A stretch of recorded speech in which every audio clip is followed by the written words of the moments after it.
Regulations are an important way for us to conduct business in our industry. The regulators are getting more detailed and higher expectations with every visit. But by meeting these expectations, we can sometimes open up new markets for our business. Trust is everything. I'll get through me there.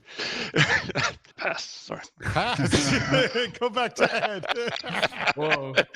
Right. However, consistency builds trust, right? So having Consistency build trust. Ed, there you go. And by following that consistency and mapping to all of the regulations that affect us, we can actually streamline this process. Yeah, with the use of risk-based procedures and models, right, we have the consistency and the credibility to go through each of these exams. Fred Grun is joining us right now. Fred, you have a question or a comment on our topic? I just wanted to share that the relationship you have with your auditor or auditing team is critical to having a successful engagement. I've been lucky enough to have been working with the same auditing team for the last 4 years. And I always approach it as, hey, help me find out where I can improve. And if you come to it with that attitude, your engagement is going to go so much smoother. I try to get that document request list as early as I can. And so that way I can be prepared and say, okay, here's everything you need at the start of the engagement. Then basically all you're working back and forth is just follow up questions, just clarifying points and say, hey, in this piece of evidence, we saw this. Is this really what's going on? And you can dig into that.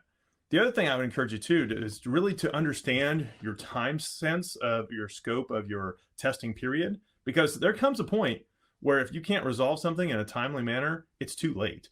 And so being aware of those deadlines and milestones with your audit, with your engagement is really, really critical. What's the best way to handle your next audit?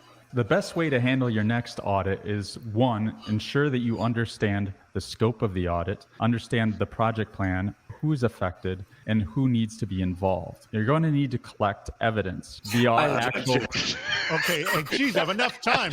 Doug, what do you object about? I object. You're not going to be able to prep the auditors in that fashion. You're not going to be able to scope, to move them to the questions that you want. You have to do it the other way around. All right, sustained, you go. The microphone's yours, Dutch. The best way to do it is you have to work backwards from what are the business initiatives that you're trying to solve, because really compliance and audit is driving the business, and that's really the starting point. So if you look at where the business is. Okay, what's your objection?